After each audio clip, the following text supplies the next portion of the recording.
Hello everyone. Good morning one and all. Today we are going to discuss about discrete Fourier transform and fast Fourier transform. This session gives you the details or basic details regarding DFT and FFT. Before going into this DFT and FFT, what else we have discussed in the earlier videos, let us have a small recap. In the first video we have discussed regarding the introduction of digital signal processing, nothing but what is the basic building block of digital signal processing and what are the major blocks in it, and in detail explanation of each and every block is been done in the video 1. Coming to the other details of the video 1, we have discussed about what is a signal, what is a digital signal, what is discrete signal, what is signal processing, and what is digital signal processing, why there is a need of digital signal processing, why digital signal processing is advantageous when compared to analog signal processing, and everything we have discussed in video 1. Coming to video 2, we have in detail explained regarding the basic building block of digital signal processing system, and we have discussed about the sampling theorem, and then soon after the sampling theorem concept is completed, we have discussed about discrete time sequences. Now in this session we are going to discuss about discrete Fourier transform. Before going into this concept, we need to know about what is a Fourier transform. A Fourier transform is simply a mathematical function which it decomposes the waveform into a different frequencies. So that waveform may be a function of time. It is a function of time. It is a signal, and that it gets decomposed into different frequencies if we apply Fourier transform to that waveform. In the same way, we can define DFT also. What is DFT? Discrete Fourier transform. Nothing but discrete signal. If we take a sequence, nothing but x of n, which consists of some sample values at discrete instances of time, those can be converted into a frequency domain by applying this discrete Fourier transform to that small x of m. That once after it is applied, it is converted into capital X of k. That is a nomenclature usually we use whenever discrete Fourier transform is applied to small x of n, which is a sequence of some sample values at discrete times, and that will be converted into a frequency domain which is called a x of k, capital X of k, and that is also a sequence. And one thing we should keep in your mind is that DFT always deals with the finite length sequences. It does not deal with the infinite length sequences. That's why initially while we are discussing about DFT, we will be considering a finite length sequence. That finite length sequence is here. X of n is the finite length sequence. The length of that sequence is n, and nothing but it starts from 0. That's why it is ends up to n minus 1. So as I said, we will be considering a finite length sequence initially, as DFT holds only sequences of finite length. We will be considering a finite length sequence. Now coming to the discrete Fourier transform, it is a Fourier transform where the input of it will be a finite duration signal. That is what I explained now. It is of just a finite length sequence. Let us apply that to this signal. This is a continuum signal, and whenever if we apply this range from 0 to n minus 1, if we expand this polynomial in terms of polynomial from the range starting from 0 to n minus 1, it will be looking like this, the polynomial, where initially 0 at 0th position x of 0 plus x of 1 e power j minus j omega plus so on, plus x of at the last sample n minus 1 e power minus j n minus 1 into omega. This looks like w plus please call it as omega. So this is what the general polynomial representation, and it is a continuous function of w, and w ranges from 0 to 2 pi. And it consists of n pieces of information in it. You can directly see that from the expression. It consists of n number of pieces of information in it. So as I said, it is a continuous function of w. Let us convert this into a frequency domain. This can also be converted to a frequency domain since Fourier transform is one-to-one transformation. If we take x of e power j omega and sample it at n number of distinct points, that would be good enough in order to convert it into a frequency domain. So here if we convert this x of e power j omega, if we convert this x of e power j omega and if we are going to sample this x of e power j omega with n number of distinct points, we can represent this x of e power j omega after sampling it. How can we represent it is just x of e power j omega k.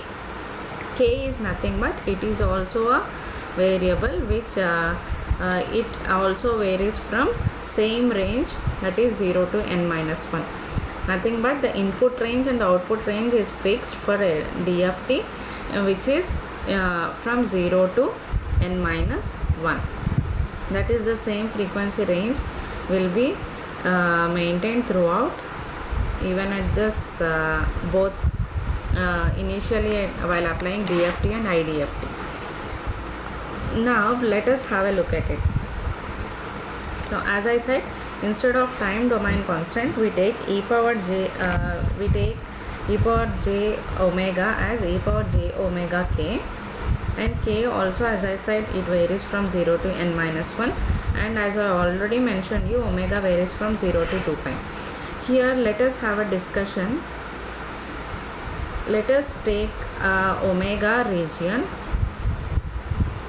What is the region of omega?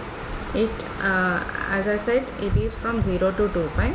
Let us say this is 0, and we'll be dividing the entire region into n number of distinct regions with equal spacing. Okay, let us consider this as x of 0. This is x of 0 and this will be a x of 1, and this will be an x of 2, and vice versa. And you will be getting the same values, I mean nothing but x of 2, x of 3, x of 4, x of 5. Up to which point you will be getting what is the last value? X of n minus 1. X of n minus 1. So this is the value. Now what is the period at which it gets? What is the period? So here it is, the period is, as the entire 0 to 2 pi region is divided into n distinct points, so we simply write it as 2 pi by capital N. 2 pi by capital N. So let us have a look at this. So here x of k is nothing but discrete Fourier transform of x of n, and x of n is inverse discrete Fourier transform of x of k. By observing this expression, you can simply identify with this diagram.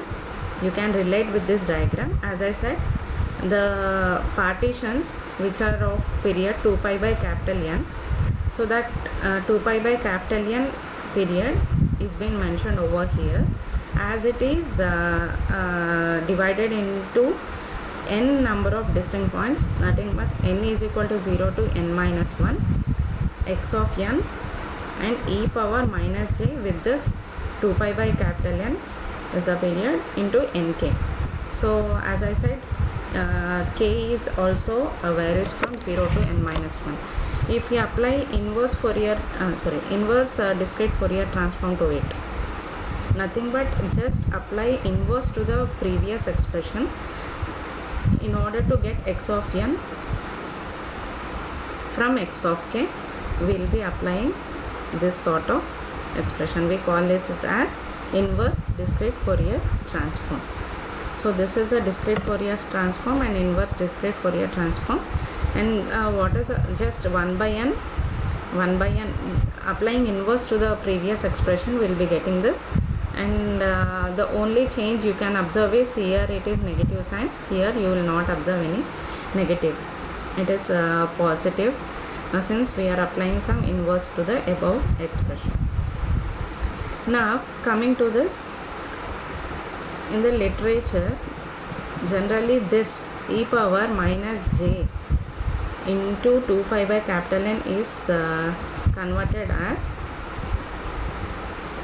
w e power minus j 2 pi by capital N is converted as w, and simply we can write that as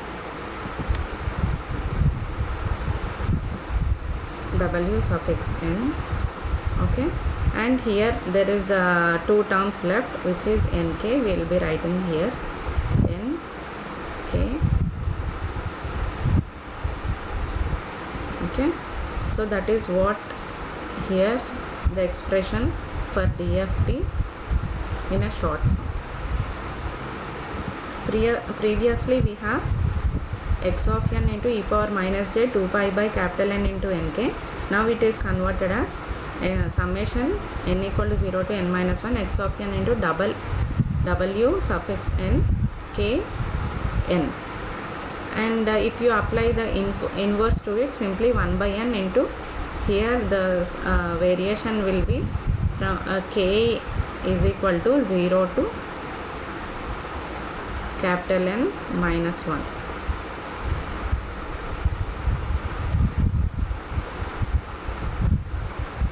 This is what the general way of representing DFT and IDFT, inverse discrete Fourier transform. And now let us discuss what is there with this complex multiplications, why it is represented as n square and n into n minus 1. If you just observe this expression, we have multiplication of 2 x of n as well as wn power kn. So this multiplication, how many times does it repeat? N number of times. And this is not a real function, it will be a complex function. It is a complex function. One complex function multiplication, if we take this as a complex function and this, how many real time multiplications do we get? 4. If we treat these two as real, we will be getting two multiplications, a two variable multiplication. If we consider this as a complex function, it will be 4. So the complex multiplications will be represented as n square. And how many times do we do the addition? N number of times. And how many times does it repeats? N times. So n into till last element will be going with the addition, so n into n minus 1 additions. So these are the complex multiplications and additions. Generally this is the computation, and this is the computations complexity there in DFT. In order to reduce this n square complex multiplications is really a difficult task. It takes much time, very longer time. For example, if I wanted to give a real time example, if there is any sonar, obviously if there is any submarines, if there is any enemy submarine coming to our submarine, if you wanted to plot the graph of the submarine at what location it is simply, if you are going to calculate with respect to DFT, in order to find out whether that submarine is at what distance and at what in which angle does it coming or approaching our submarine, if it takes 2042 samples, once after, if we complete the computation of all these samples, the enemy submarine will come to us and simply it will blast our submarine. So in order not to have this, we will be taking only for example 128 samples initially, and we will analyze the data. otherwise take with 512. Initially try to increase. What about the remaining samples then? So there will be empty spaces between sample to sample. Just fill that with some zero padding, nothing, but we call that as an interpolation. Just go with that concept of interpolation and try to do it. So in order to compute for each and every sample, it is really a complex task for DFT. In order to reduce this complex multiplications or these many number of multiplications complexity, we are going with the FFT. What is FFT? FFT is a fast Fourier transform. It is not a transform. Actually, it is not another type of Fourier transform. It is simply an algorithm introduced to reduce the complex computations of DFT. It is just an algorithm designed in order to reduce the computation of DFT, but it is not a new form of Fourier transform. Keep that in your mind. And computing a DFT for n points by using only its definition will take n square times, whereas FFT can compute the same with n by 2 log n base 2 number of steps. So these many number of steps can be reduced, the complex multiplications has been reduced, and fastest computation you can achieve. For larger sequences, if you take any larger sequences, you can simply quite a substantial, you can get a good outcome by implementing this fast Fourier transform. Just it is an algorithm which is implemented for DFT, for the sake of DFT, to reduce the complex computations in which is been taken in DFT. Only the points which you need to take keep in your mind is DFT can hold only finite line sequences. Some points I would like to mention here is, if you consider this x of k, if you would like to increment this small n, nothing but n plus capital N, it does not change anything. It does not change the value of x of k even if you increment this n with capital N, period. Because since x of k is a periodic signal with a period of capital N, and this is expected because x of e power j omega is periodic with a period of 2 pi. That is, we have already seen x of e power j omega is periodic with a period of 0 to 2 pi. So that's why that is a general expectation, and this interval of 2 pi is broken into n equal intervals. That is what we have seen here. Therefore x of k should repeat after for every n number of samples. Other point I would like to mention here is, x of n is also forced to be periodic, although it was not periodic initially. Initially we have not taken x of n as a periodic. It is just a finite length of sequence, but later on it is forced to be treated as a periodic signal, and that is why the DFT is said to be focused only in the range of 0 to n minus 1. If you cross n minus 1, there is no use. If you go below 0, there is no use. Always you focus to complete DFT, complete focus will be in this finite length sequence. That is what initially been mentioned. DFT is suitable and it holds only sequence of finite length. That's why it is suitable for only 0 to n minus 1. It is not suitable for greater than n minus 1, and it is very it does not show any impact even if it is less than 0. These are the simple important points which I would like to mention here. And FFT is an algorithm just introduced to overcome this complex multiplications there in DFT, and these are the number of steps being taken by fast Fourier transform. This is the end of the session for today. Let us have a look at a linear time invariant system and what is decimation and interpolation and digital filters in the coming videos. Thank you one and all for this, and we'll meet you again.